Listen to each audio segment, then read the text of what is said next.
Alors, bonjour à tous. Bienvenue pour ce nouveau webinaire de la Société québécoise de phytotechnologie qui porte sur le lauréat de notre prix d'excellence 2022, Carbone Riverain. Donc, ce sera un webinaire d'environ 1h30 en incluant la période de questions à la fin. Je me présente, mon nom est Mali Ilse-Paquin, je suis membre du CA de la SQP. Je suis également consultante à mon compte en résilience urbaine et climatique.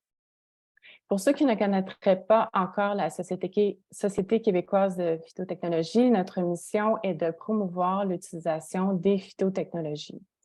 Pour ce faire, on organise à chaque année un colloque et le prochain, d'ailleurs, aura lieu le 4 mai prochain.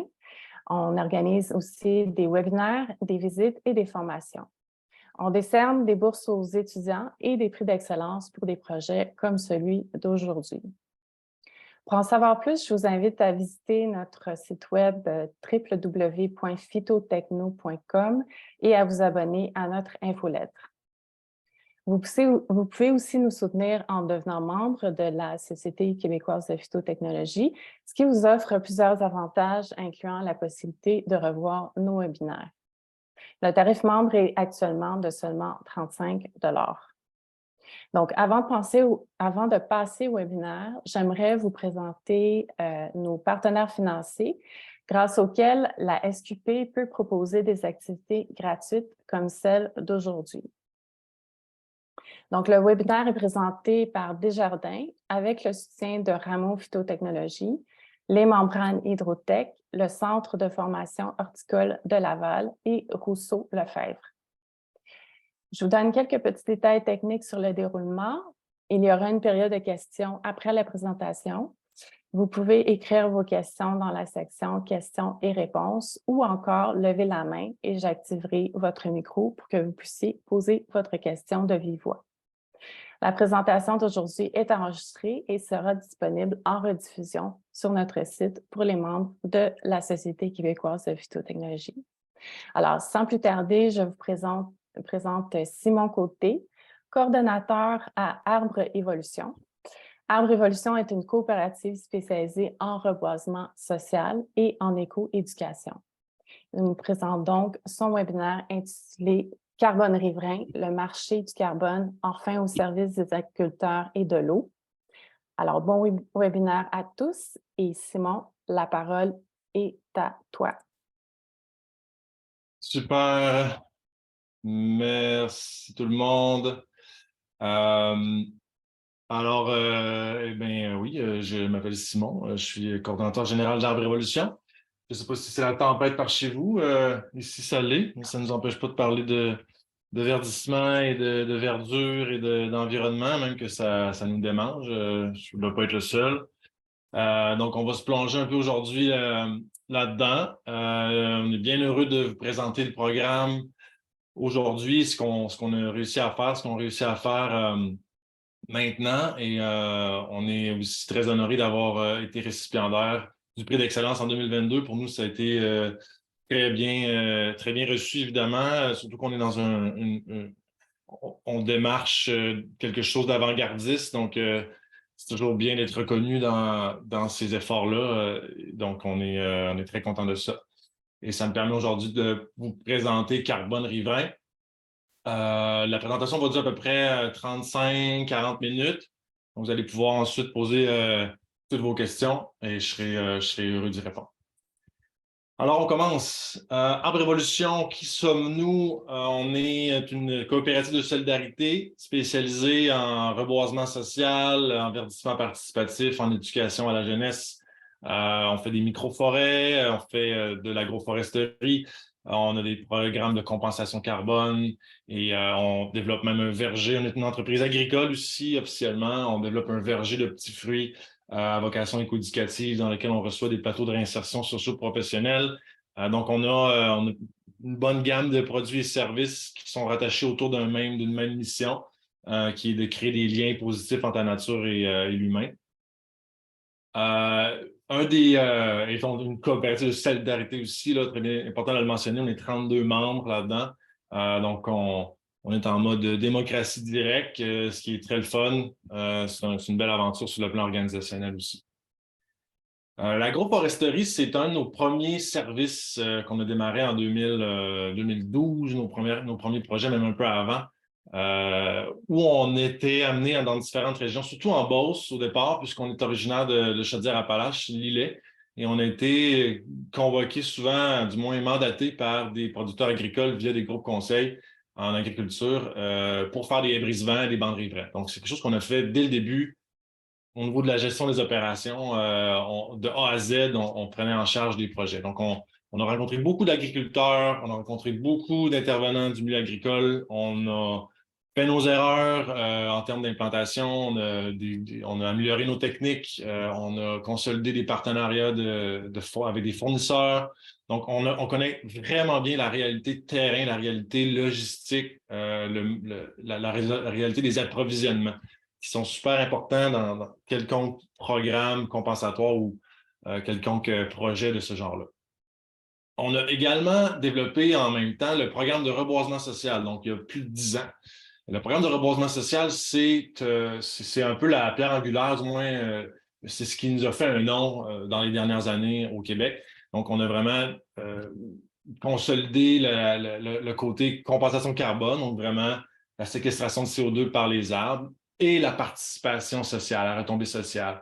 Et on a fait un programme compensatoire avec ça qui a été étudié par Bioptère et qui a été vérifié par différentes tierces parties, dont Coop Carbone, qui a pu passer à travers le travail de nos chercheurs et qui a validé la modélisation de CO2 dans lequel qu'on utilise pour vendre des crédits carbone à des entreprises sur le marché volontaire via reboisement social, le programme de reboisement social.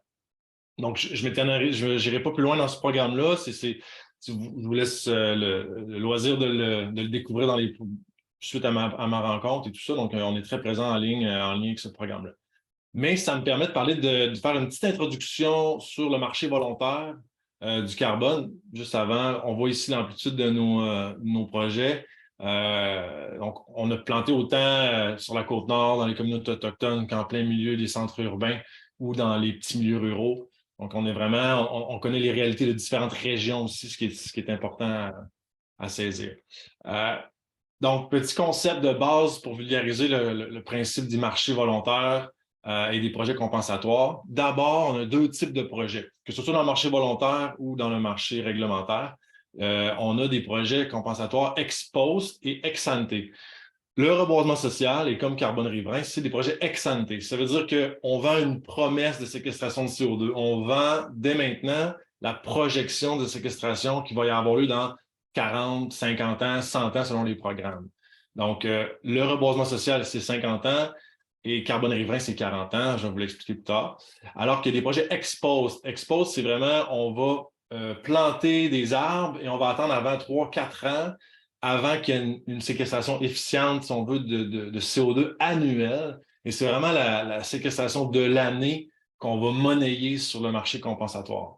Donc, c'est deux types de projets très différents. Expose demande beaucoup d'investissements initiaux pour pouvoir payer toutes les opérations, les plantations, le monitoring, pour ensuite recevoir l'argent, alors que Ex-ante permet tout de suite de bénéficier des fonds pour faire les projets. Par contre, Ex-ante, des projets Ex-ante nécessitent une grande rigueur au niveau des protocoles de suivi, puisqu'on est dans la projection, alors que Expose, c'est vraiment de l'observation in situ. Et par rapport au marché, vous avez sûrement entendu parler un peu de ça, le marché réglementaire et il y a le marché volontaire. Le marché réglementaire, c'est quoi? Le marché réglementaire, c'est régi par une loi provinciale qui s'appelle le SPEDE, qui fixe un maximum d'unités d'émission. Donc, les grands émetteurs ne peuvent pas polluer plus qu'un certain niveau. Sinon quoi? Sinon, ils doivent acheter des crédits sur le marché réglementaire ou acheter des droits d'émission de d'autres entreprises qui auraient été plus performantes en termes de réduction de gaz à effet de serre. Donc, il peut y avoir des échanges. Et pour vendre des crédits compensatoires sur le marché réglementaire, il y a très peu de programmes québécois qui peuvent aller là. Ça doit être régi par des protocoles politiques, politiques et des protocoles législatif, sur le plan provincial, sur le plan national. Donc, c'est des protocoles très, très complexes qui ne cadrent pas nécessairement avec les priorités, les intérêts de beaucoup de programmes compensatoires. Mais il y a quand même certains programmes compensatoires au Québec, mais surtout à l'international, qui ont le mécanisme pour faire reconnaître un crédit carbone sur le marché réglementaire.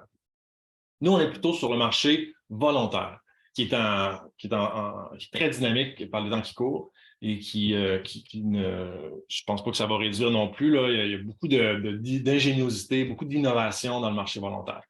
Le marché volontaire, c'est surtout pour les entreprises qui ne sont pas régies par la loi du SPEDE, mais encore des entreprises qui pourraient être régies par le SPEDE pourraient décider quand même d'acheter des crédits sur le marché volontaire.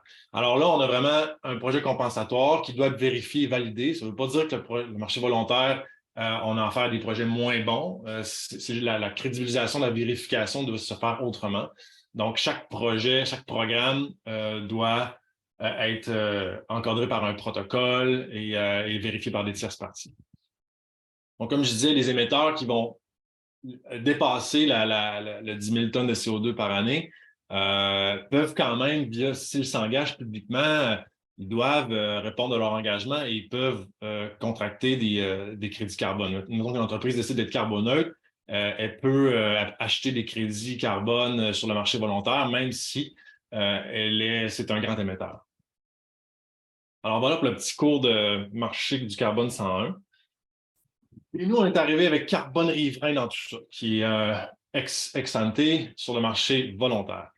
Je suis vraiment pas arrivé seul. Oui, j'ai piloté l'équipe et initié la bougie d'allumage, si on veut, au niveau conceptuel, mais j'ai fait affaire, on s'est joint de plusieurs professionnels qui sont tous membres ou sont devenus membres de la coopérative Arbre Révolution. Donc, on a Antonius, Nathan, moi, Arnaud, Mario, Dominique et Louis Lefebvre. On n'a pas la parité ici, là, je vous le confirme, on aurait bien aimé, mais les astres se sont alignés de cette manière-là.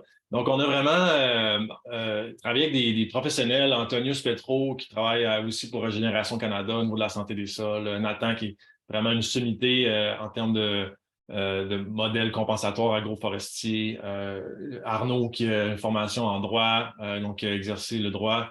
On a Mario aussi qui travaille également à temps partiel pour le ministère des Transports, donc il y a une grande notion au niveau de la géomatique. On a Dominique aussi qui est un peu là pour insuffler une bougie d'allumage, mais aussi du financement. Et on a Louis Lefebvre qui est un agronome spécialisé qui nous a grandement aidé lors de la production du guide des écoservices des bandes riveraines dont je vais vous parler.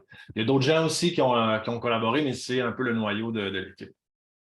Et on a la grande chance d'avoir la cerise sur le sundae, un ambassadeur du nom de Mario Cyr, que certains connaissent sans doute, qui est un caméraman sous-marin, qui a entendu parler de notre projet et qui a voulu s'associer à une cause. Et pour lui, la protection de l'eau et carbone riverain, ce que ça lui évoquait, était une extension de son implication citoyenne. Donc, on est très content de compter sur lui. Il y a des vidéos en ligne qui le mettent en lumière d'ailleurs. Tout ça pour arriver à un modèle compensatoire, un modèle agricole. Carbone riverain, on peut considérer que c'est un modèle agricole de compensation de CO2 qui met en lien des entreprises agricoles, évidemment, mais aussi des entreprises privées qui veulent réduire le gaz à effet de serre, qui mobilisent des organismes de conservation et des fiducies pour sécuriser, valider, vérifier les projets. Tout ça au bénéfice de la nature et du climat. Avant de rentrer plus dans le détail du programme, juste revenir un peu sur la genèse de où ça a commencé tout ça. Nous, ça a commencé il y a à peu près 4-5 ans. Donc, d'ailleurs, 2018, en fait, on a été choqués d'une certaine manière des reportages de la Semaine verte sur la difficulté, voire l'incapacité des milieux municipaux, MRC, législatifs, etc., d'appliquer correctement la loi sur la protection du littoral en milieu agricole. Donc, vraiment, des MRC qui s'enlignaient pour jouer à la police, pour forcer les agriculteurs à respecter la réglementation du 3 mètres de la ligne des Hautes-Eaux. Donc, c'est avec une incapacité logistique de faire les surveillances. Donc, c'était un constat d'échec, en fait, dont on faisait l'état dans ces reportages-là, et avec raison. Et de surcroît, on ajoutait que la pollution et la contamination des rivières du Québec allaient en s'empirant, que c'était plus maintenant la rivière Yamaska la plus polluée au Canada, que c'était rendu de la rivière Boyer en Chaudière-Appalaches. Et donc là, il y avait comme on perdait du terrain là, sur la qualité des milieux hydriques au Québec. On perd du terrain encore aujourd'hui. La qualité de l'eau potable, hein, on rappelle que c'est notre eau potable aux Québécois, ne va pas nécessairement s'améliorant, puis les besoins des usines de filtration sont grandissants. Donc, il y a vraiment un enjeu social là. Et on s'est dit, est-ce que le marché du carbone, puisque nous, on est relativement experts dans le domaine et on est assez avant-gardiste dans le domaine, on est capable d'innover. Donc, est-ce que le marché du carbone pourrait solutionner ça, pourrait permettre de dénouer l'impasse? Parce qu'on le sait, le marché du carbone, on l'a vu, nous, c'est un levier financier pour des projets formidables, comme le reboisement social. Grâce au marché du carbone, on peut aller chercher des fonds pour faire des projets avant-gardistes qui sortent de la boîte, qui sont capables de faire la différence, vraiment la différence financièrement dans les milieux, qui créent des projets additionnels dont on n'aurait jamais vu le jour si ce n'était pas du marché du carbone. Donc, clairement qu'il y avait un potentiel là. C'est aussi un outil de conscientisation du marché du carbone. De plus en plus de gens sont conscients des crédits carbone, ça achève un peu la compensation, peu importe la classe sociale, de plus en plus, on entend parler de ça, donc on comprend qu'il y a un point de convergence. Et c'est ce point de convergence-là, non seulement au niveau de l'individu par rapport à la lutte au changement climatique, comprend que le carbone peut être séquestré, comprend que la lutte au changement climatique, c'est aussi une lutte au carbone, mais il y a un point de rencontre de différentes choses. Un point de rencontre, dans le cas de Carbone Riverain, de l'eau, des milieux naturels, de la biodiversité, des agriculteurs, des entreprises et du climat. Tout ça se rencontre sous le concept d'un crédit carbone. Donc, on est arrivé à ce concept-là, justement.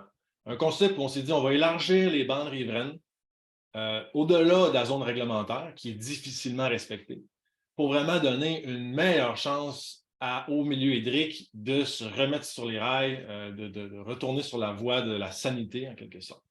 Donc, on part du principe qu'on a un 3 mètres réglementaire qui est respecté et on ajoute à ça un 5 mètres additionnel au champ.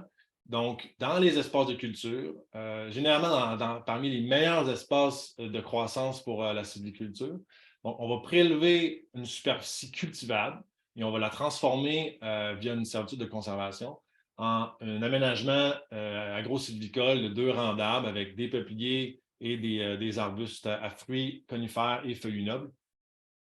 Et c'est cette servitude-là, cette superficie-là, duquel on va extraire des crédits carbone, générer des crédits carbone qu'on va vendre sur le marché compensatoire.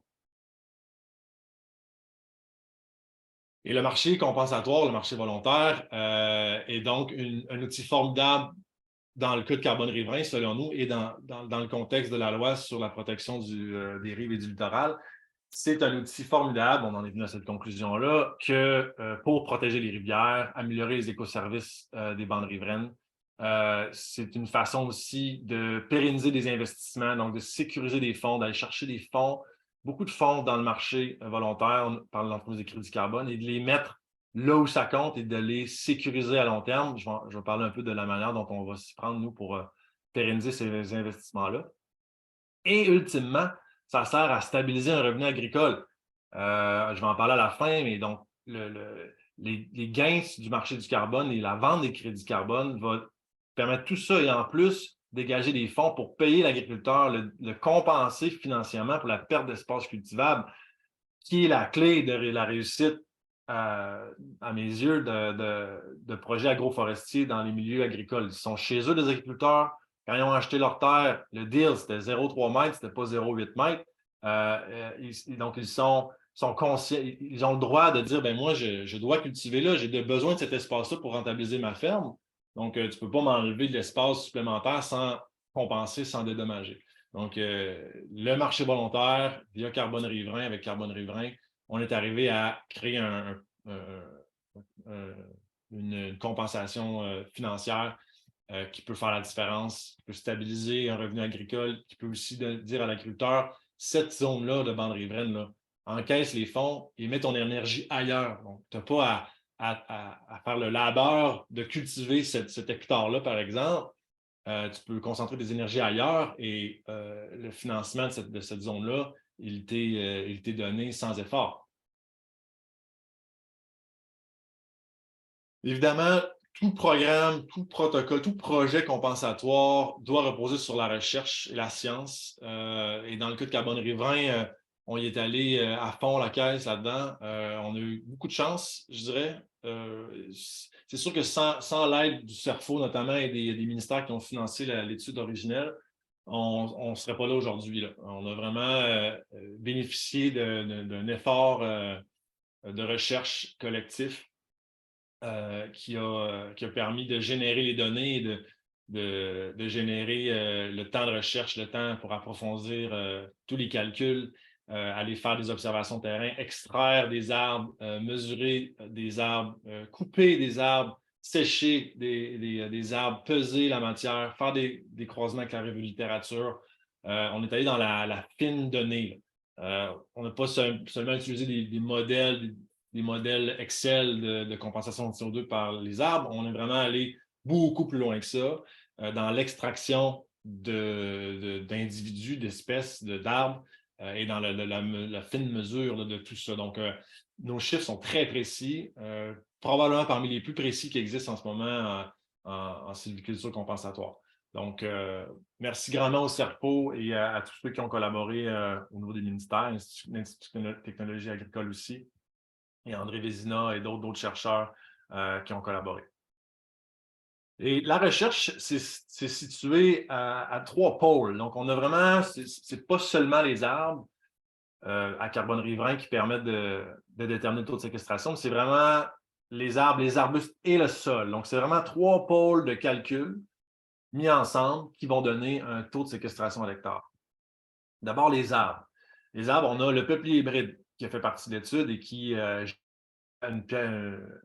rôle central dans la modélisation compensatoire.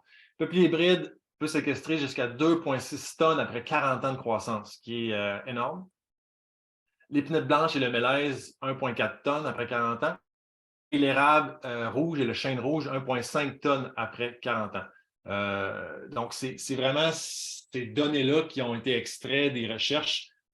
C'est à ça qu'on est arrivé après maintes et maintes calculs. Donc, on est parti de ces taux-là.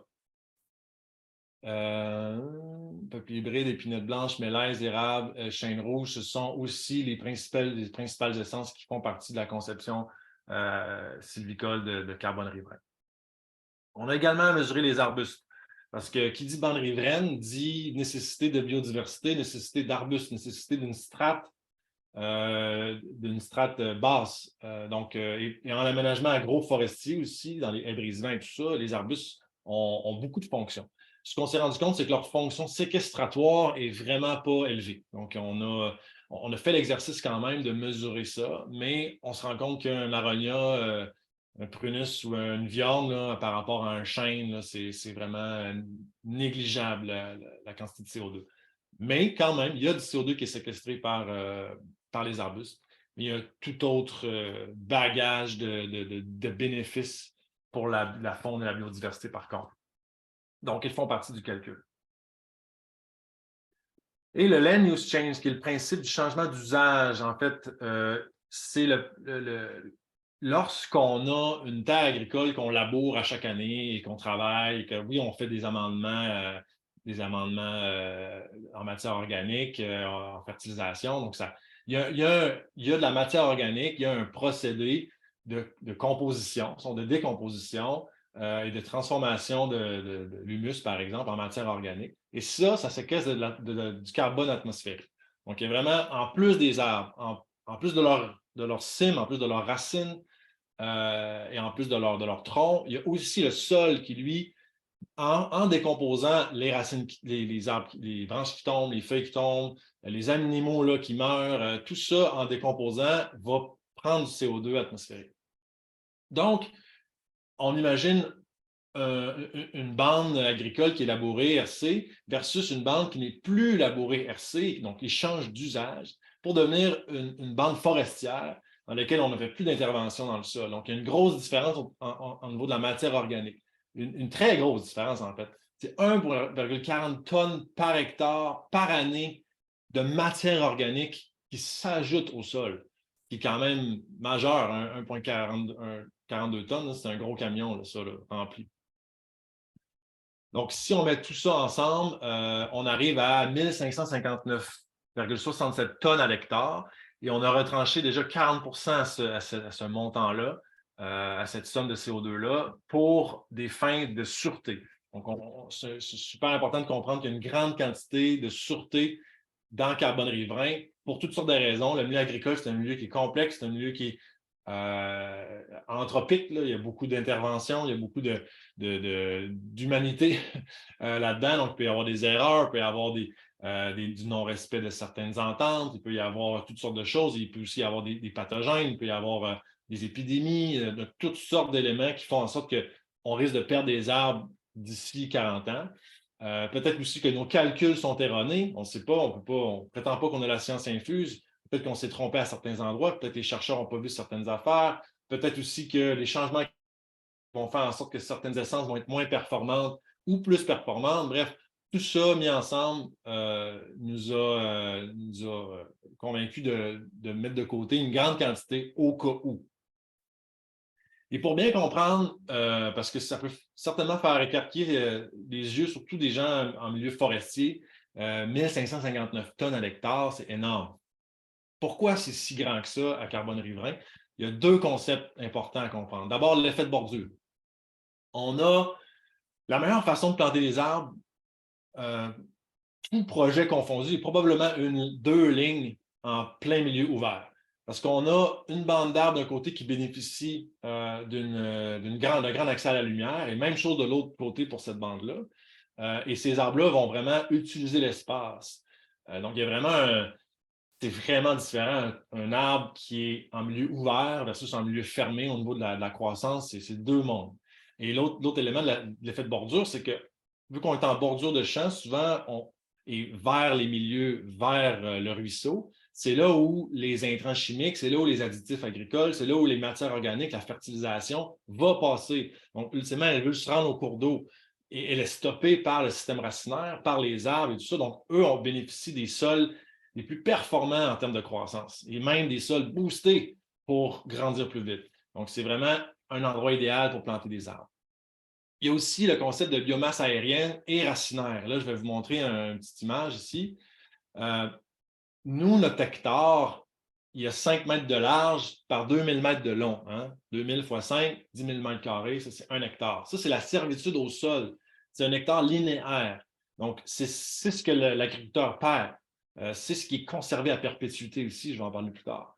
Mais les arbres, eux, au niveau de la biomasse racinaire et aérienne, vont au-delà de 5 mètres de large.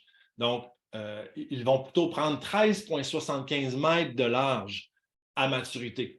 Et ça veut dire que si on appliquait la même recette dans un concept forestier, par exemple, ça prendrait 2,75 fois plus d'espace pour arriver à la même performance carbone.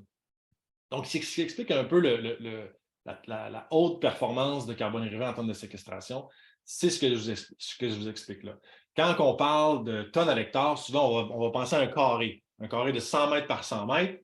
Et là, on dit, bon, mais chaque arbre est aux 3 mètres, donc chaque arbre a 9 mètres carrés de diamètre, 3 x 3, 9. Et là, on dit, on rentre combien de fois des blocs de 9 dans mon carré?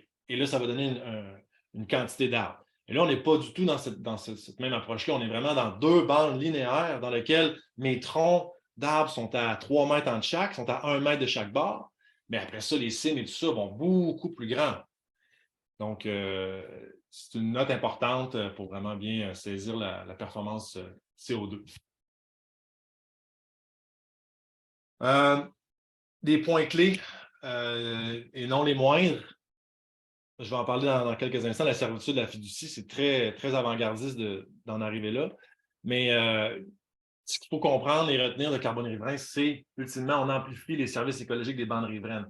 Imaginons-nous un ruisseau ou une rivière De part et d'autre, on a à peine 0,3 mètres de bande riveraine réglementaire qui est respectée avec seulement quelques herbacées, peut-être un arbuste ici et là. Donc, on a un ruisseau là, qui reçoit la plupart des intrants agricoles dans son cours. Là, imaginons le même ruisseau avec 2 bandes de 8 mètres de chaque bord. Un premier 3 mètres sauvage dans lequel la nature spontanée va pouvoir jaillir. Après ça, un 5 mètres de plus avec 2 rangs d'arbres. On a 4 rangs d'arbres, donc 2 immenses allées dans lesquelles la maturité, en fait, ça devient un corridor phonique, là. La macrofaune peut utiliser ça pour connecter entre différents massifs forestiers dans certaines régions agricoles. On est vraiment loin du petit ruisseau de 3 mètres de part et d'autre d'une bande riveraine herbacée. Donc, on amplifie considérablement les services écologiques des bandes riveraines. Après ça, on peut même prétendre que la qualité de l'eau va être grandement améliorée parce que l'eau de ruissellement va être bloquée en grande partie par les systèmes racinaires. L'érosion éolienne des sols aussi va être freinée. On a aussi tout le concept de rétention des rives qui vont être solidifiées. Il y a la filtration des aérosols dans l'air aussi par les cimes des arbres. Vous êtes des gens qui sont intéressés par l'agroforesterie, certainement. Vous savez tous les bénéfices de l'agroforesterie pour l'agriculture. Je ne rentrerai pas dans tous les détails là, mais ils sont grands. On a également le programme, ce qui est vraiment à retenir, c'est qu'on mobilise et on rémunère les agriculteurs participants. Les agriculteurs ne sont pas seulement un lieu où on va planter et on ne revient plus, là. Il y a vraiment une relation qui est créée avec les agriculteurs sur le long terme. C'est vraiment, ils sont partie prenante de la solution, ils sont impliqués, ils font leur part pour les changements climatiques aussi via leur participation. On finance un département de recherche en continu aussi, donc 3 des ventes de carbone riverain sont mis dans une bourse là, qui va financer des chercheurs pour aller plus loin dans la saisie de données sur la performance des écoservices notamment. 3 ans de recherche ont été nécessaires pour arriver à nos calculs. On respecte les plus hauts standards du marché compensatoire, la norme ISO. Notre protocole a été fait par des professionnels, a été validé par Coop Carbone, la méthodologie également. L'entretien est inclus. Pour les de 0 à 10 ans, il y a 3 tailles sur les peupliers, il y a 2 tailles sur les feuillus nobles et les conifères. Et ça, c'est inclus. Donc, c'est une grosse faiblesse des projets agroforestiers au Québec, c'est l'entretien par la suite. Même si Prime Vert et d'autres programmes aident financièrement, souvent, ça tombe un peu dans l'oubli. Il faut remobiliser l'agriculteur. Ça prend quelqu'un qui, en son nom, fait des démarches. Donc, souvent, ça tombe dans l'oubli. Alors que la carbone riveraine se dit là, c'est déjà prévu, c'est déjà planifié et inclus. Et protocole de suivi exécuté par un tiers, c'est les organismes de bassin versant. Donc, on s'associe avec les organismes de bassin versant locaux. C'est les organismes qui ont le mandat de nous surveiller, de nous valider, de venir vérifier les plantations et de venir confirmer ou infirmer ce qu'on prétend sur la place publique. Donc, si nous, on dit, nous, on a séquestré tant, on a planté tant d'arbres, voici les plans, voici la conception, voici nos données, on donne ça aux organismes de bassin versant qui, eux, reçoivent un mandat qui est rémunéré pour venir double vérifier ces données-là et émettre des recommandations aussi pour améliorer la performance écosystémique. Validé par Coop Carbone, comme je vous en ai parlé. Et ce qui m'amène à vous parler de la sécurisation des investissements et la création de la fiducie. Donc ça, c'est pas rien. En termes de pérennisation, là, c'est assez avant-gardiste. Donc d'abord, une servitude à perpétuité. Les agriculteurs s'engagent ad vitam aeternam à ne plus cultiver au-delà du 8e mètre, dans le fond. À ne plus cultiver cette bande-là qu'on va avoir convertie en aménagement sylvicole. Ce qui est un gros gain pour la nature et la conservation. En fait, c'est de la conservation. C'est non seulement on fait des aménagements sylvicoles, mais on crée des zones de conservation à jamais. Et je pense qu'en ce moment, et avec la lutte au changement climatique, la pression qu'on reçoit des instituts de recherche internationaux et des gouvernements et doit pousser à aller plus loin dans la conservation et la favorisation de la biodiversité. Donc, je pense que là, on est allé au maximum qu'on pouvait pour sécuriser les droits de la nature dans ces endroits-là. Et pour être transparent et être certain qu'en Révolution, si on encaisse tous les fonds dès l'année 1, nous, on fait la vente de crédit carbone et admettons qu'on faisait faillite dans 2-3 ans, ben, l'argent n'est plus là pour l'entretien, n'est plus là pour les suivis, n'est plus là pour la recherche, n'est plus là pour rien. Et on serait vraiment dans un gros recul et on ne veut absolument pas,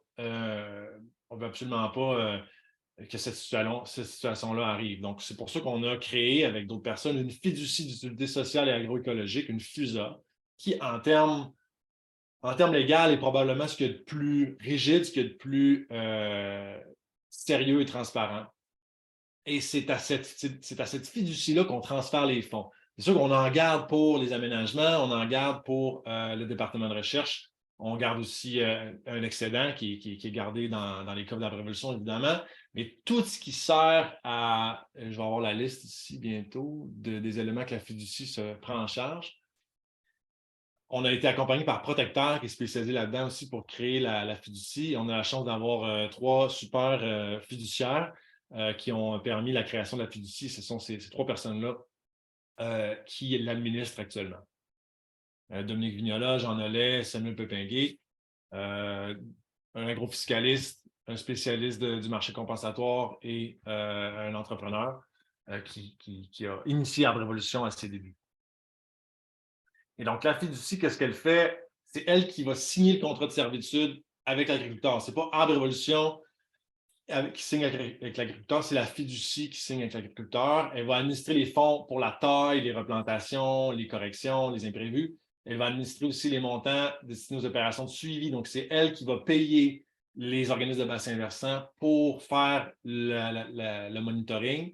Et c'est elle qui va verser la redevance aux agriculteurs, la compensation financière et tous les surplus financiers qu'elle peut générer. Et c'est possible qu'elle en génère parce que tout l'argent qui est récolté dès l'année 1 ne doit pas être dépensé dès l'année 1. Donc, la fiducie peut mettre ça en épargne, faire fructifier cet argent-là et dégager peut-être des excédents. Et si elle dégage des excédents, la fiducie, ben, elle est contrainte de renforcer sa mission et elle ne peut pas décider de se verser des bonus là, aux fiduciaires. Donc, c'est vraiment pour le bien des milieux hydriques.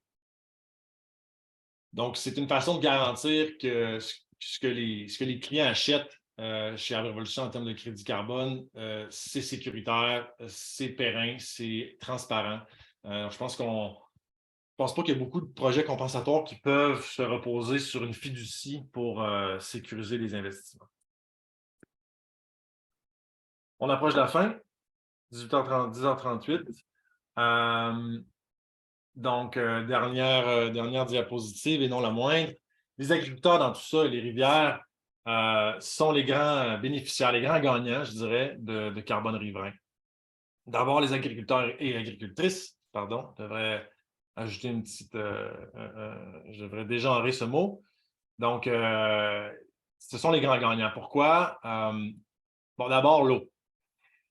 L'eau, c'est le dénominateur commun de la fiducie, de carbone riverain. C'est la pierre angulaire, le message principal qu'on veut faire circuler. Donc, c'est ultimement, on boit tous de l'eau, on a tous besoin d'eau potable, on doit tous collectivement faire des efforts pour que cette eau-là s'améliore et reste saine. Et c'est le travail qu'on fait en élargissant les bandes riveraines et en protégeant les milieux hydriques en milieu agricole.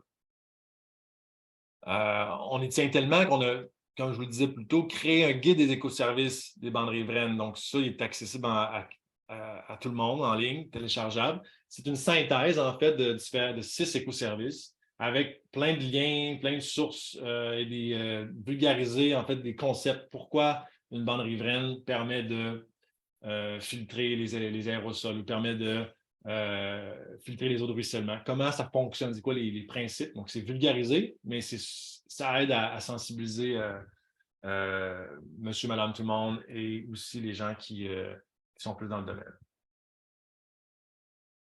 Petite photo du lancement du programme il y a un an et demi dans la baie de Beauport avec Mathieu Giroux et Geneviève Giroux, frères et sœurs, là, qui ont la ferme chez qui on a fait le premier projet.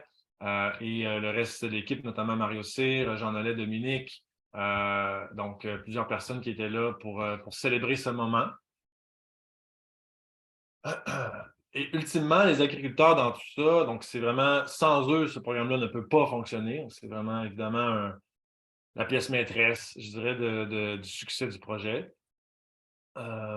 Quelques photos de la rivière, du projet de la ferme du Ruisseau Fleuri. Pourquoi les agriculteurs sont les grands gagnants là-dedans? Bon, d'abord, c'est financièrement lucratif, financièrement intéressant pour eux. En plus de prendre part au changement climatique. Donc, ils sont récompensés pour prendre part à la lutte au changement climatique. Ils doivent certainement faire des concessions, comme une servitude à perpétuité, hein, qui est quand même majeure. Ils doivent se mettre dans l'esprit que c'est la nature qui revient là à jamais. Donc, pour certains agriculteurs, ça demande quand même un effort, je dirais, émotif peut-être même, parce que c'est leur terre. Donc, je vous arriverai n'importe où chez vous, si vous avez des terrains, je dis, ben là, ce projet-là, cette section-là de ton terrain, tu ne peux plus là, jouir comme tu voulais avant. C'est sûr que ça demande, c'est un pensée bien. Mais ultimement, derrière tout ça, il y a une aide financière, il y a une récompense, il y a une reconnaissance de l'espace perdu. D'abord, les frais de conception sont gratuits, les frais de plantation sont gratuits, les frais de taille, d'entretien sont gratuits. Et par-dessus tout ça, on ajoute une redevance de 22 000 par hectare de culture convertie en carbone riverain. C'est une redevance qui pourrait augmenter avec le temps si le prix du carbone augmente, le prix de la tonne, par exemple. Donc, plus le marché du carbone est dynamique et augmente, plus il est possible d'envisager que la compensation financière à l'agriculteur pourrait augmenter également. Mais c'est un programme qui respecte, qui est en adéquation aussi avec les paramètres du programme RPA, de la rétribution agricole. Donc, pour un agriculteur, en plus d'avoir bénéficié de toute cette expertise-là, d'avoir amélioré ses champs, d'avoir ajouté de la biodiversité, d'avoir ajouté des arbres à fruits, d'avoir ajouté de la vie phonique sur sa propriété, et d'avoir encaissé cette somme d'argent-là, peut déposer un super projet au programme RPA et avoir d'autres compensations financières. En plus de tous les avantages de l'agroforesterie en termes de culture. Donc, c'est un programme qui apparaît alléchant aussi pour plusieurs agriculteurs. Là, nous, on est en bon développement. On a complété un 3e projet cette année. Dans une 3e région administrative aussi, donc un en Estrie, un en Chaudière-Appalaches et un dans la Naudière.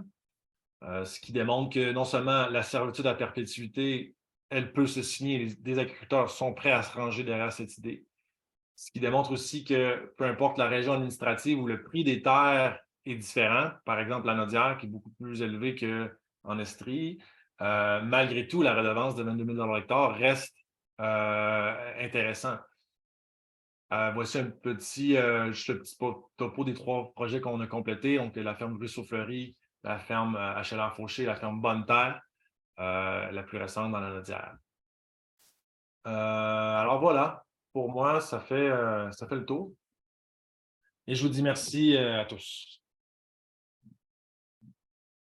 Merci beaucoup, Simon, pour ta présentation. Il y a déjà beaucoup d'intérêt, beaucoup de questions qui ont été posées. Donc, je te propose déjà de me lancer dans les questions si tu es prêt. Oui. Alors, la première question demande souvent, après 15 ans, les peupliers sont coupés, donc ils ne séquestrent pas le CO2. Comment gérez-vous cette réalité? Alors, peut-être. Ouais. Oui, ben, je m'attendais à cette question. C'est une bonne question. Ce qu'il faut comprendre, c'est que dans les peupliers hybrides, il y a beaucoup de cultivars. Et que nous, on a fait un choix de cultivar très précis, l'hybride DN, qui est deltoïde X nigra. donc à moitié indigène, moitié européen, parce que le peu plus Nigra est d'origine européenne, un peu plus deltoïde d'origine nord-américaine. Donc, les peupliers DN peuvent vivre jusqu'à 40 ans. Et la raison pour laquelle on sait que c'est possible, c'est que dans nos projets de recherche, on a mesuré le DHP de peupliers hybrides de 38 ans à la Pocatière, ici dans la région, qui ne démontrait aucun signe de sénescence, qui était encore très vigoureux, donc qui aurait pu encore vivre encore.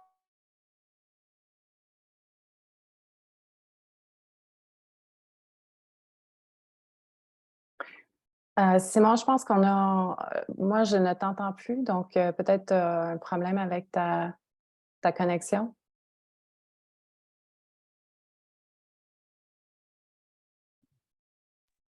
On va attendre quelques instants, là. Ouais. Je pense qu'il va se reconnecter.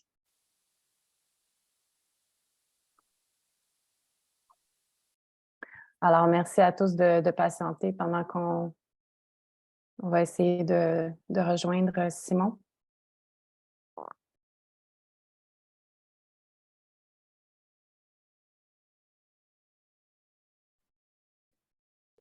Juste oui, parfait, c'est bon, on t'entend. Moi, c'est peut-être ma connexion Internet. Bon, ce que je disais, c'est que c'est ça. Donc, les peupliers hybrides qu'on a choisis sont des peupliers hybrides qui vivent jusqu'à 40 ans.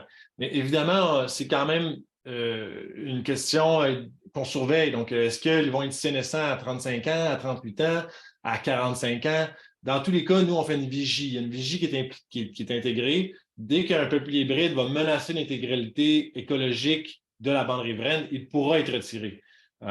Et comme je le disais, on a une grosse quantité de sûreté en tonnes de CO2. Donc, s'il fallait qu'on enlève des individus avant qu'ils aient complété leurs objectifs de séquestration de CO2, on pourrait compenser par la quantité de sûreté qu'on aurait mis de côté. Parfait. Merci pour ça. Lynn Desnoyers demande, payer les agriculteurs, est-ce que c'est un paiement annuel ou un paiement lors de la création de la servitude? C'est 2 paiements. Donc, un premier paiement lors de la création de servitude qui est 75 du montant et un deuxième paiement 3 ans plus tard qui est le 25 du montant, le montant résiduel. 2 paiements.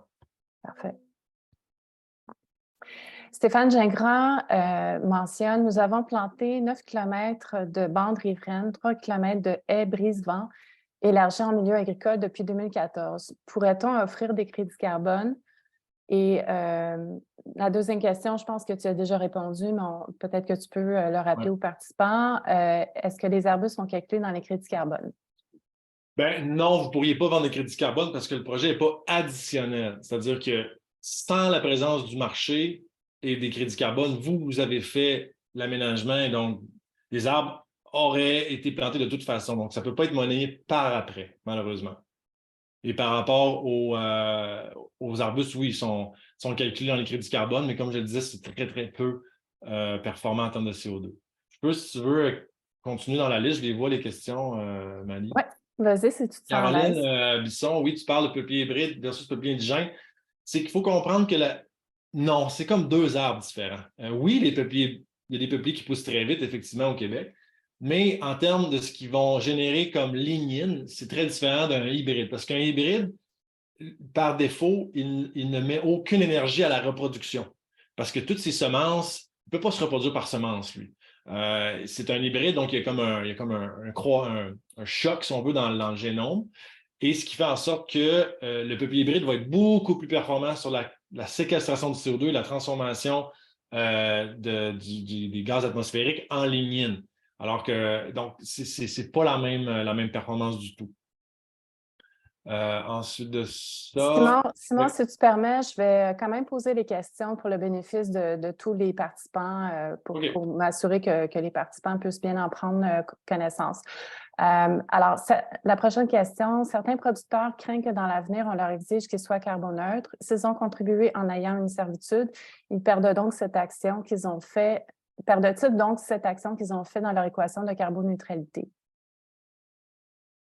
Non. En fait, je ne pense vraiment pas qu'il faut s'inquiéter que les producteurs agricoles soient carboneux. Je pense qu'avant que ça arrive, là, toute l'industrie va devoir être là. Donc, et moi, ce que j'entends, c'est qu'on a besoin des agriculteurs en termes d'espace, on a besoin que les agriculteurs deviennent bénéficiaires des efforts de compensation, de carboneutralité des milieux industriels. Donc, je ne pense pas que c'est une inquiétude à avoir.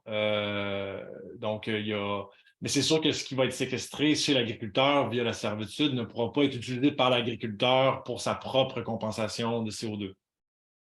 Parfait. Nicolas demande comment fait-on pour avoir accès aux berges afin de faire l'entretien des cours d'eau si on ajoute le 3 mètres réglementaire plus le 5 mètres de bande riveraine élargie?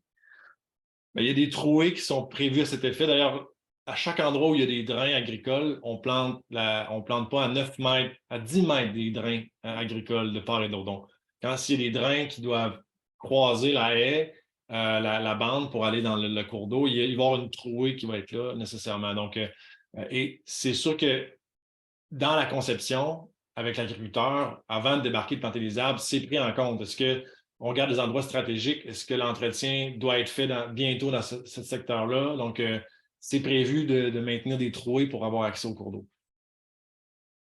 Parfait. Prochaine question. Combien d'agriculteurs participent au projet? Pour l'instant, on a 3 producteurs agricoles qui ont participé, puis on est en développement avec quelques autres pour le printemps à venir. Mais il y a encore, c'est qu'il faut que ça suive les ventes de crédits carbone. Donc, de notre côté, là, on vient d'avoir un bon boost de vente de crédits carbone. Donc, plusieurs centaines de milliers de dollars qui sont confirmés de notre bord. Donc, on a des des fonds pour faire des hectares. C'est des agriculteurs. Donc, c'est un bon moment là, pour un agriculteur de déposer un projet, parce que 2023 pourrait être très bonne à ce niveau-là. C'est sûr qu'il y a le programme Prime Vert là, qui est en transition vers le nouveau régime. Donc, Prime Vert est important pour Carbone Riverain parce que quand on dit que les frais de conception, les frais d'implantation, de taille, etc., sont gratuits, en fait, ils sont remboursés à 100 ils sont remboursés en partie par Prime Vert. Et ce qui n'est pas remboursé par Prime Vert, c'est Carbone Riverain qui le rembourse. Donc, si Prime Vert ne rembourse rien, Carbone Riverain ne peut pas faire le projet. On ne peut pas rembourser 100 des frais seulement avec la vente de crédit carbone, malheureusement. Parfait. Jill demande, nous sommes intéressés à offrir un service de reboisement par la technologie du drone et Seedballs.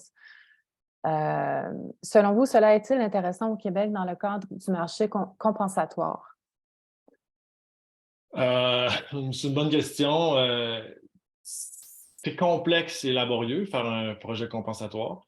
Ça prend des années d'études. Ça prend surtout, et moi, c'est ce que je dis à tous les gens que je croise qui ont des idées de protocoles, d'initiatives. Il faut vraiment traverser l'épreuve de réalité terrain. Donc, comment on fait pour faire l'action comme telle? Est-ce qu'on a des contrats d'approvisionnement? Est-ce qu'on a accès à des fournisseurs? Est-ce qu'on a des conditions pour que des gens fassent les actions, plantent les arbres? Est-ce qu'on offre des bons salaires? Est-ce qu'on est compétitif? Donc, le modèle budgétaire sur l'application terrain des projets est ultra important. Si ce modèle-là n'est pas là, le projet ne va rester que théorique. Donc, dans ce cas-là, c'est une idée théorique. Est-ce que ça pourrait se faire? Il faut regarder les principes d'un projet compensatoire. Il faut vérifier l'additionnalité. Donc, est-ce que sans cette technologie-là et ce projet-là, est-ce qu'il y aurait eu des arbres de toute façon? C'est vraiment la question qu'il faut se poser de prime abord. Bon point, merci. Prochaine question de Caroline. Est-ce qu'il serait possible dans le modèle de le faire sur une largeur plus grande que 8 mètres si un agriculteur le voulait? Oui. Oui, ça pourrait. Excellent. Prochaine question de Pierre-Michel Vallée. Est-ce que le concept peut être adapté aux prises-vent, même si ceux-ci ne sont pas toujours situés en rive de cours d'eau? Pardon, je ne saisis pas bien là, cette première phrase. Ouais. Les besoins en brise-vent pour protéger le réseau routier est immense en Chaudière-Appalaches. Au ministère du Transport du Québec, nous sommes très intéressés par le potentiel de votre démarche. La création de brise-vent en milieu agricole ouvert loin d'un cours d'eau peut tout de même offrir des services écologiques positifs. Donc, la question, est-ce que le concept peut être adapté au brise-vent? Ça pourrait être adapté au brise-vent. C'est juste que nous, on a un plan de communication qui vient soutenir tout ça. Et nous, le dénominateur commun, c'est l'eau. Ça nous permet d'offrir un produit compensatoire très attrayant pour les entreprises aussi, qui comprennent le concept. Donc, il y a une relation positive avec l'idée de l'eau et tout ça. Donc, c'est sûr, pour nous, ça aide à vendre les crédits carbone. Et c'est aussi plus névralgique sur le plan de la qualité des milieux naturels, le cours d'eau qu'un ébrisement. Effectivement, un ébrisement peut être très important et peut offrir beaucoup d'éco-bénéfices. La réponse à ça, je dirais, si on avait un mandat dans lequel ça nous permettrait d'adapter, d'extrapoler, d'ajuster carbone riverain pour les ébrissements, on serait ouvert. On serait ouvert de partager, offrir notre connaissance, puis aussi les outils qu'on a créés, notamment la fiducie, notamment le contrat de servitude qui a été très laborieux à conceptualiser. C'est la première fois qu'on a une servitude à perpétuité qui est attachée, qui est flottante et qui est attachée à une fiducie qui n'a pas de fonds servant. Donc, c'est une première au Québec. Donc, il a fallu qu'on fasse affaire avec des spécialistes du droit de l'environnement, des juristes. Ça nous a coûté quand même beaucoup d'argent. Donc, c'est sûr que c'est quand même des acquis. C'est des choses qui pourraient être utilisées sans trop d'efforts, si on veut, sans trop d'investissement, pour être bénéficier à d'autres idées comme celui-là. Vous Parfait. m'écrirez un courriel, Pierre, Michel. Alors, prochaine question. Quels sont les frais? Y a-t-il des frais pour l'agriculteur? Est-ce que la seule contrainte est la servitude? Oui, la seule contrainte est l'agriculture et la servitude. Il n'y a pas de frais, tout est payé. Les frais de notaire sont payés par la fiducie. Donc, peut-être son temps, le temps qu'il va consacrer à ça, mais non, il n'y a pas de frais, tous les frais sont payés. Évidemment, la servitude comprend des pénalités. Si l'agriculteur déroge des engagements, s'il décide d'abattre un nombre d'arbres, s'il décide de ne pas respecter les engagements, là, il y a des pénalités relativement sévères quand même pour se protéger, nous, pour protéger nos investissements, évidemment. Mais si c'est autrement que ça, non, l'agriculteur n'a pas de frais à couvrir. Parfait. Je pense tu as déjà répondu à la prochaine question, mais je vais quand même la poser. La redevance de 22 000 est répartie comment concrètement? En 2 versements. Premier versement à la signature de la servitude, 75 du montant, et deuxième versement 3 ans plus tard. Parfait. Donc, je pense que ça répond à la prochaine question aussi, qui était la redevance de 22 000 par hectare était pour quelle durée? Question suivante, y a-t-il une solution viable pour ce qui est des bandes riveraines sablonneuses? Y a-t-il une... Ben, oui, il existe des solutions. C'est sûr que là, faudrait voir si le choix des essences concorde, s'il y a un risque d'affaissement. Je sais que chez un agriculteur, on a fait faire, on a suggéré, du moins exigé des travaux d'enrochement, des travaux de solidification à certains endroits avant qu'on arrive pour planter, pour éviter que notre bande, des arbres qu'on va planter là, déchaussent la bande riveraine avant d'avoir créé leur système racinaire. Donc, je dirais que c'est au cas par cas, à voir le projet puis le type de sol. Parfait. Prochaine question est à propos des peupliers. Est-ce que leur système racinaire peuvent gêner la machinerie des agriculteurs? Le système racinaire, pas vraiment, parce qu'en fait, le rang de peuplier hybride est le plus loin du champ. Donc, avant il y a la rivière, la zone sauvage naturelle. Il y a le rang de peuplier hybride, parce qu'il y a le rang sur plastique déroulé. Il y a le rang de conifères feuillus et d'arbustes. Donc, non, il n'y a pas vraiment de risque pour la machine. Le peuplier va être au moins à 4 mètres du champ. Là. Donc, et pour les branches, ben, vu qu'on taille les arbres, là, ça répond aussi un peu à la question des peupliers hybrides. Là. Un peuplier hybride qui n'est pas taillé, qui est laissé à l'abandon, va venir s'énaissant beaucoup plus vite. Un peuplier, tout comme n'importe quel arbre, en fait, un arbre qui est taillé, qui n'a pas de blessure, va vraiment vivre plus longtemps. Donc, dans le cas du rang proche du champ, les arbres sont taillés à l'année 3 et à l'année 8. Ce qui fait en sorte qu'on va avoir des belles cimes. Ça va être esthétique. Les tracteurs vont pouvoir passer en dessous. Donc, il y a ça qui est à noter. Parfait. Est-ce que c'est juste Arbre Évolution qui fait les plantations ou vous allez engager des ambassadeurs locaux? Pour l'instant, c'est Arbre Évolution parce que on est parmi les plus efficaces au Québec en implantation d'agroforesterie. Donc, on est capable d'être vraiment efficace sur le plan financier, sur le plan des implantations. Mais c'est évidemment que si on ne pourra pas fournir, là. Donc, c'est sûr qu'éventuellement, ça va prendre d'autres collaborateurs d'implantation. Et de taille aussi. Parfait. Y a-t-il aussi du reboisement autour des fossés qui, eux, ne sont pas soumis aux lois de bande riveraine, mais apportent quand même un haut taux de nutriments vers les cours d'eau? Non, ça doit être un cours d'eau verbalisé. Il a fallu qu'on mette une ligne quelque part, là. Donc, non, les fossés ne sont pas, à moins que ce soit un cours d'eau verbalisé, il peut être linéarisé, mais il doit être, je pense que ça doit être un intermittent ou continu. Je ne me rappelle plus trop la loi, ça dit quoi là-dessus, là, mais les agriculteurs le savent, lesquels sont des cours d'eau, lesquels ne le sont pas. Parfait. Il y a une autre question par rapport aux racines des peupliers. Je ne sais pas si tu veux ajouter une précision. On demande, avez-vous évalué le risque engendré pour les drains agricoles? Oui, on est plus conservateur que la littérature. Donc, au Québec, on a lu que on suggérait 6 mètres des drains. En Ontario, c'est 9 mètres des drains. Nous, on a mis 10 mètres. Donc, pour être certain que ça ne rentre pas en conflit avec les drains, il n'y a aucun peuplier hybride qui est planté à 10 mètres d'un drain. Donc, si on a un drain, il faut s'imaginer qu'il y a 20 mètres de trouée. On remplit la trouée avec des amélanchiers, quand même, pour faire beau, esthétique, amener des fleurs et des fruits. En même temps, de loin, tu peux voir sont où tes drains, qui est pratique. Mais il n'y a pas de peuplier hybride proche des drains. Parfait. Et il y a de l'intérêt auprès de nos participants. Il y a une agronome qui voudrait savoir comment s'y prendre pour travailler avec vous, comment vous contacter. Écrire un courriel simplement à l'adresse info sur notre site web. Ça devrait être moi qui va recevoir l'information.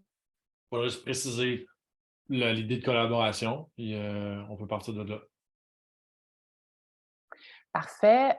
Nancy demande si vous avez été approché pour déployer ce modèle d'affaires sur d'autres types de terrains.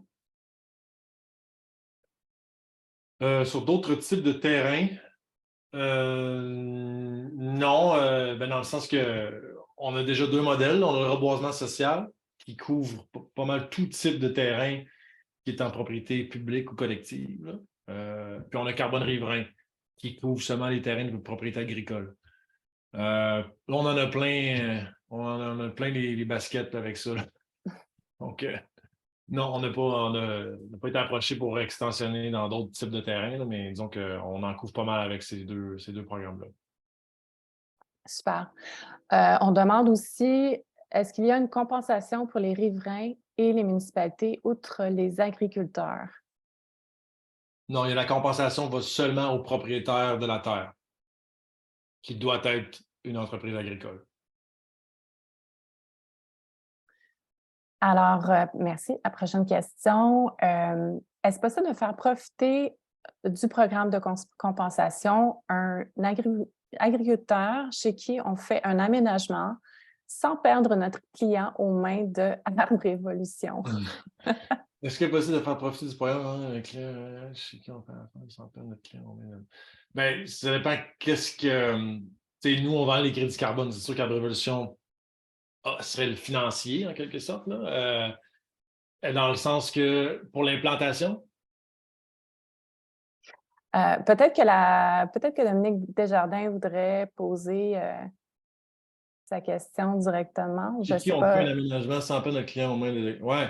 On peut s'arranger, là, Dominique, si jamais tu es un agriculteur, mais vous voulez quand même faire l'implantation. Je pourrais te dire avec quel budget tu pourrais travailler, on pourrait te sous-traiter.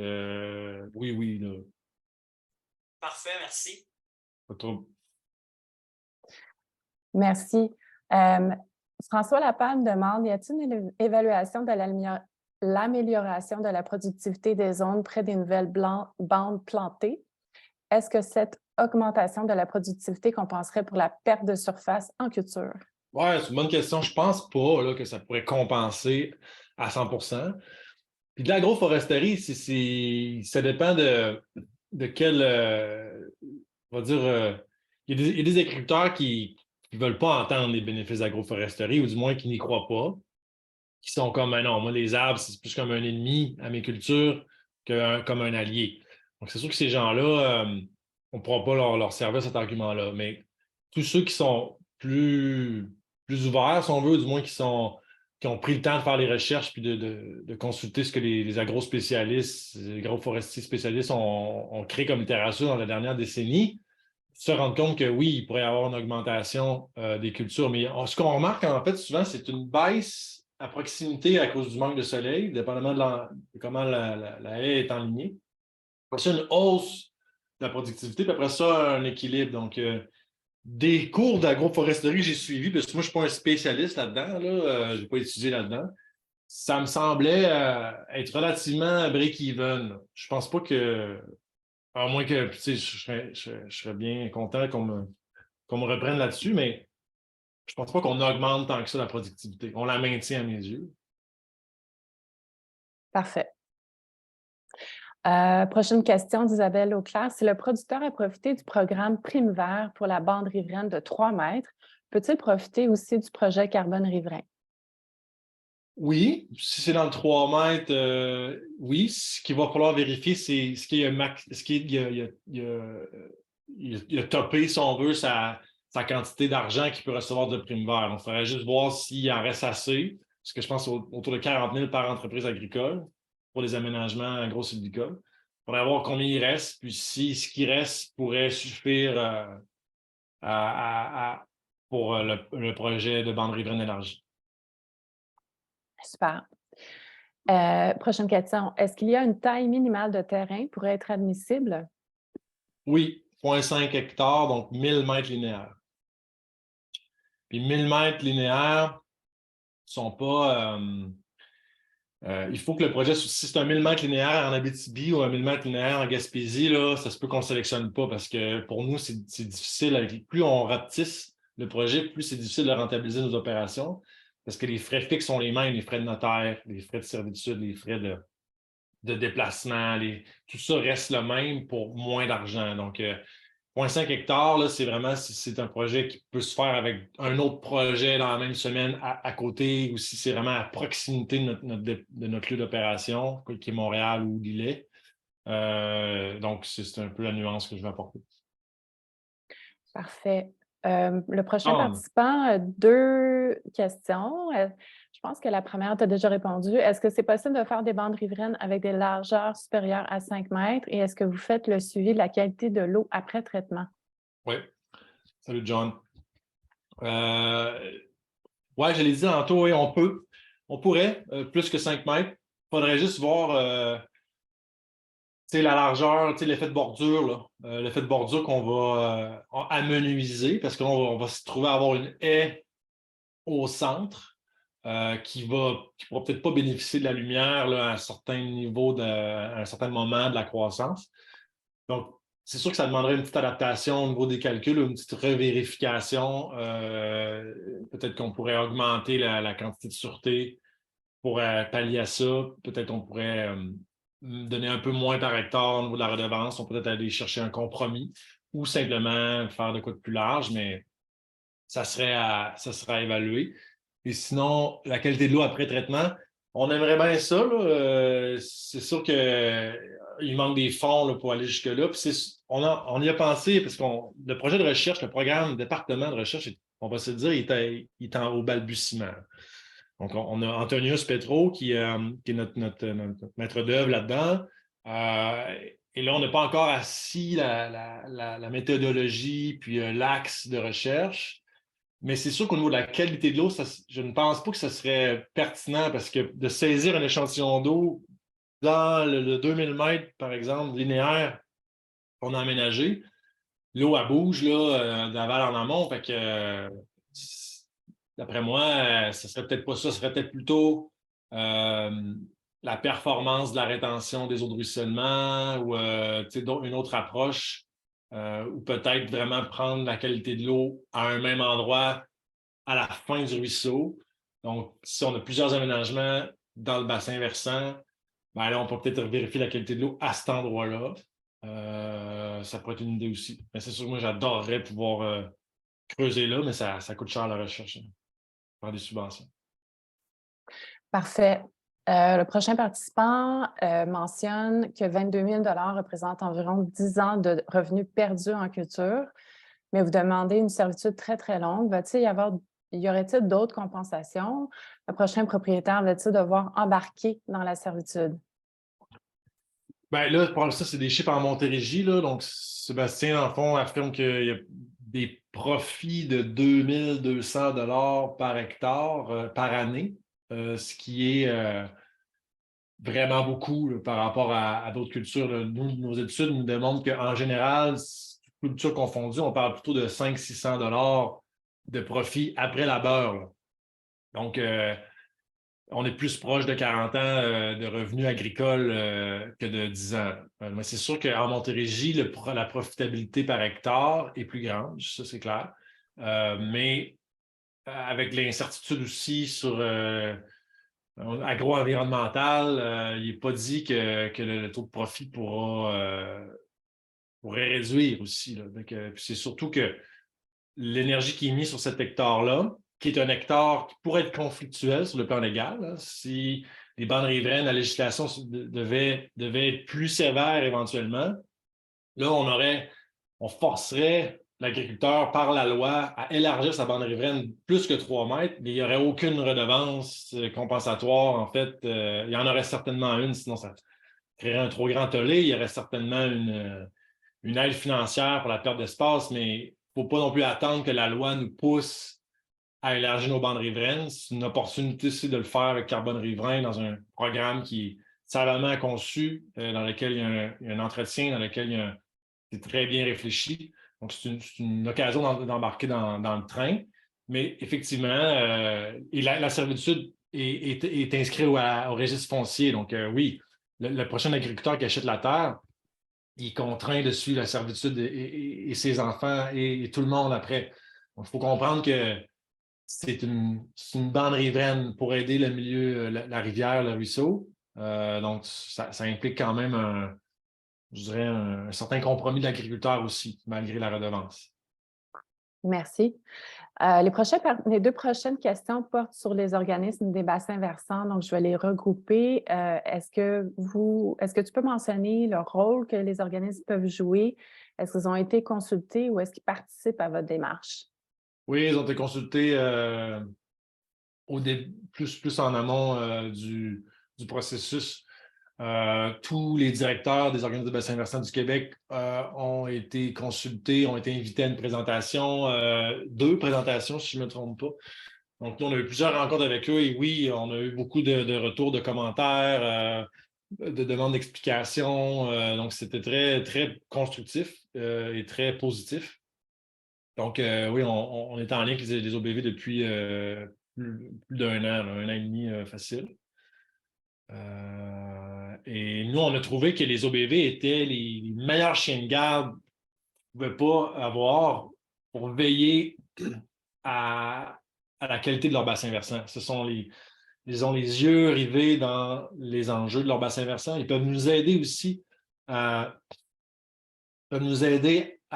améliorer les bandes riveraines. Ils peuvent nous cibler des secteurs qui sont plus problématiques que d'autres.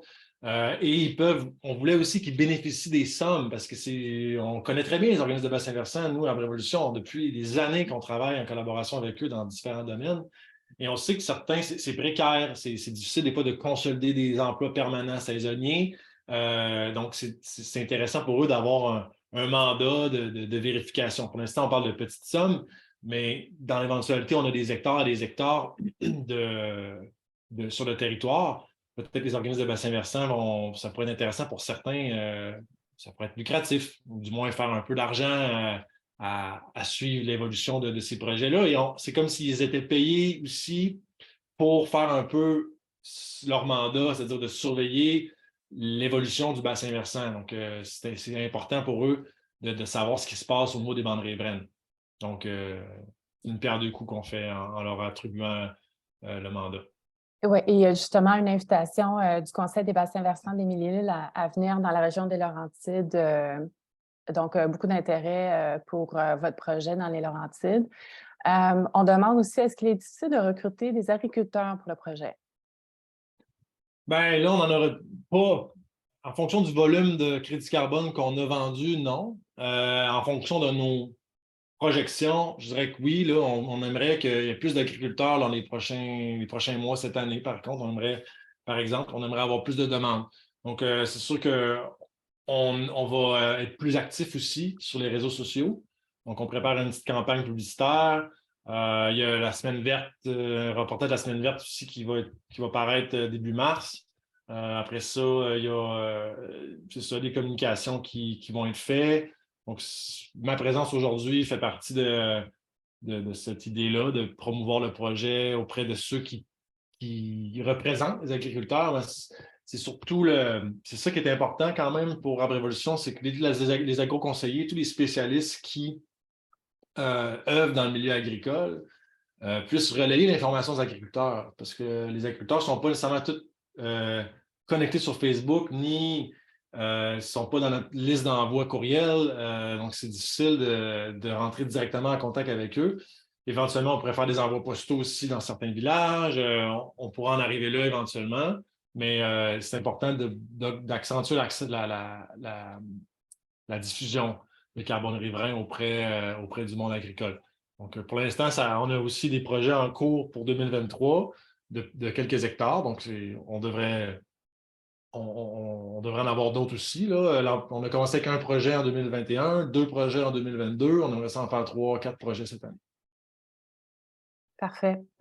Je vais regrouper les prochaines questions parce qu'on approche déjà de la fin. Il reste seulement une dizaine de minutes et il y a quand même beaucoup de questions et d'intérêt. Donc, on demande, après 40 ans, est-ce qu'il y a récolte du bois et réimplantation d'arbres?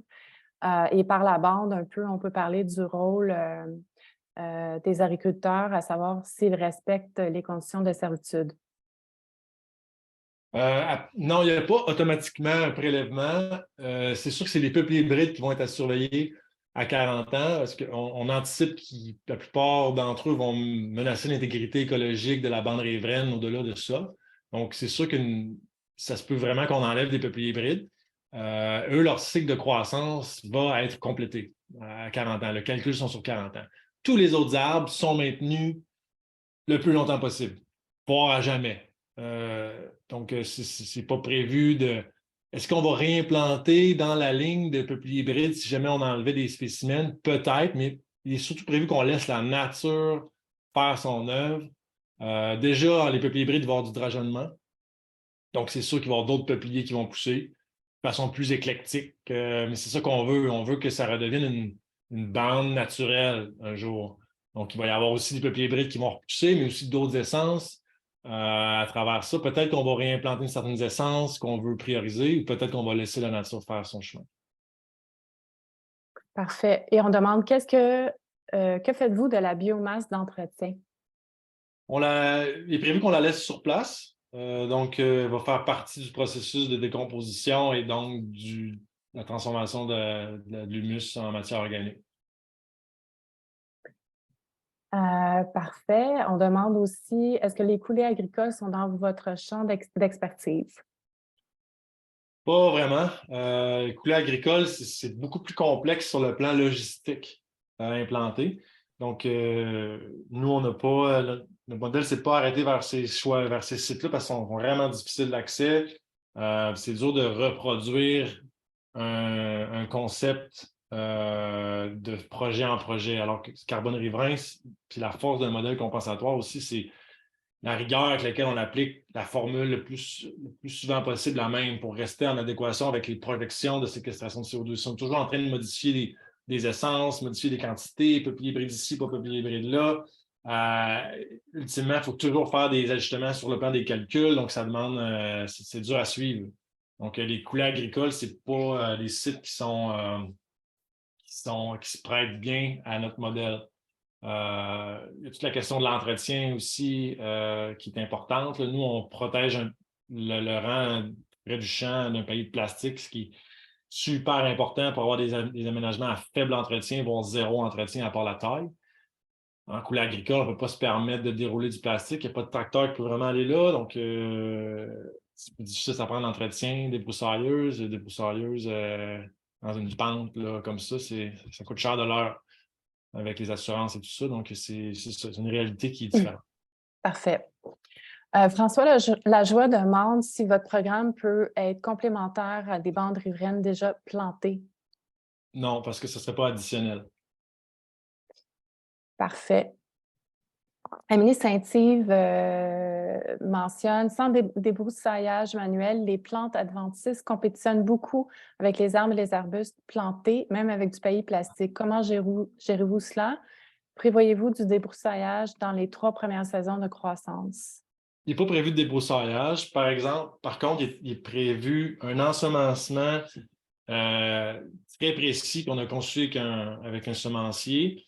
Donc, c'est un mélange de semences avec du trèfle et du lotier, ainsi que certaines plantes légumineuses, des plantes qui, sans entretien, n'atteignent pas plus que 1 mètre, 1,15 mètres, selon la théorie. Okay? Donc, c'est sûr que tout l'espace qui n'a pas de paillis de plastique va être ensemencé va être travaillé, labouré, ameubli et ensemencé de cette essence, de ce mélange de semences. Et jusqu'à maintenant, on n'a pas eu de problème. Donc, oui, ça a l'air un petit peu en friche, là, les premières années, là, mais il n'y a pas eu de mortalité substantielle en lien avec ça. Bon, encore, on a des vérifications à faire cette année avec le projet de 2021. Mais de ce qu'on s'est fait dire de l'agriculteur, le lotier avait pu faire ses fleurs, il y avait du beau jaune dans sa haie, donc ça marchait. Parfait. On revient un peu sur la question de la qualité de l'eau. Sarah-Claude Bergeron-Lafontaine mentionne souvent il y a des échantillonnages d'eau qui sont faits par le ministère, les municipalités et les MRC, donc pas vraiment utile pour Arbre Évolution de mettre de l'énergie là-dessus. Ouais. Aussi, les organismes des bassins versants font des échantillonnages d'eau. Oui, il faudrait qu'on se concerte, qu'on fasse pour voir où on pourrait agir pour être plus efficace. Là. Ça, c'est une bonne idée. Okay. Et enfin, Johanna Riboulet demande, les paillis de plastique sont-ils retirés éventuellement? Ouais. Sinon, y a-t-il une alternative aux paillis de plastique? Oui, il y a une alternative. C'est le paillis de plastique biodégradable. Nous, ça fait 2 ans qu'on fait des tests. En fait, on est dans la 2e année de tests. Puis, ils disent que, les fournisseurs, ils t'offrent là, 4 ans avant de décomposer. Nous, on veut au moins 3 ans avant qu'un paillis biodégradable se dégrade. Sinon, c'est pas bon pour les arbres. Donc, est-ce que ce paillis-là, puis il est vraiment plus cher, c'est sûr. Il vient d'Italie aussi, il y a des résines, il y a quand même des résines pétrolifères, des résines végétales, mais tout ça est décomposable à très court terme. Mais c'est pas, c'est importé en partie, donc c'est pas la panacée non plus. Sinon, sans paillis, non, il n'y a pas d'alternative avec des plantations aussi volumineuses. On ne va pas mettre du copeaux là, paillis de plastique individuel, non, ou biodisque non plus. Ça fait, nous, on le sait, ça fait 10 ans là, qu'on est là-dedans, puis malheureusement, en milieu agricole, là, on ne s'en sort pas, là, un paillis linéaire. La rétention d'humidité aussi, c'est super important. Même les peupliers hybrides, on ne les paille pas parce qu'ils ont une croissance rapide et tout ça, mais on est en observation pareil. Là. On a des vérifications à faire sur les taux de survie. C'est important. On ne voulait pas mettre de plastique dans ce rang-là de peuplier parce qu'il est proche il est à 4 mètres de la ligne des hautes eaux. On veut éviter tout risque qu'il y ait du plastique qui se retrouve dans l'environnement. Donc, c'est pour ça que le peuplier hybride, il nous permettait de peut-être sauver du plastique. Pour l'instant, on ne met pas de plastique sur le peuplier hybride. Parfait. Écoute, Simon, vraiment, tu as répondu aux questions de façon tellement professionnelle, là. Puis on arrive juste au bon moment à la fin du webinaire. Donc, merci énormément, Simon. On voit que tu maîtrises absolument ton sujet, le projet, que vous avez fait beaucoup de recherches et que c'est donc une démarche très poussée, très professionnelle avec un volet scientifique aussi très important. Donc, merci énormément, Simon, pour ta présentation. Je pense qu'on a beaucoup appris. Il y avait vraiment énormément d'intérêt de la part des participants. Alors, là-dessus, Oui, je reste disponible par courriel si les gens veulent poursuivre la conversation, proposer des collaborations. On est un groupe super transparent et ouvert. Donc, je vous souhaite une bonne journée à tous. est-ce que tu voudrais partager ton adresse courriel? Ben, c'est l'adresse sur notre site web, donc c'est l'adresse info à commercial arbre. Je peux te répondre ici? Tiens, je vais le mettre ici, voir. Répondre, on dirait, voudriez répondre à une question en direct. On dirait que je ne peux pas écrire. Je vais l'écrire ici, mais. Tu veux l'écrire sur le chat? Oui. Parfait.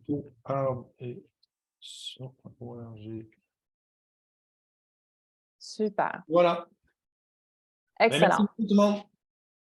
Oui, donc merci à tous d'avoir été avec nous en ce grand nombre. Vos questions, vos interventions ont été vraiment de grande qualité. Alors, j'aimerais déjà vous annoncer notre prochaine activité qui sera une formation sur les marais filtrants offerte par Jacques Brisson le 22 mars prochain. Suivra ensuite dans notre calendrier un webinaire le 14 avril qui portera sur la biodiversité des biorétentions et leurs usages citoyens. Je vous rappelle que vous pouvez vous inscrire à notre infolettre pour ne rien manquer et pour vous inscrire à nos activités. J'aimerais à nouveau vous inviter, ceux qui ne le sont pas déjà, à devenir membres de la SQP. En étant membre, vous avez un accès exclusif à une foule de publications scientifiques, des rappels sur nos activités, notamment à notre colloque annuel et surtout un accès exclusif aux enregistrements de la plupart de nos activités. En terminant, je remercie encore une fois nos partenaires Desjardins, Rameau Phytotechnologies, les Membranes Hydrotech, le Centre de formation horticole de Laval et Rousseau-Lefebvre pour avoir permis la tenue de ce webinaire. Donc, merci à tous les participants et au plaisir de vous revoir le 14 avril pour notre prochain webinaire sur les biorétentions. Bonne journée à tous.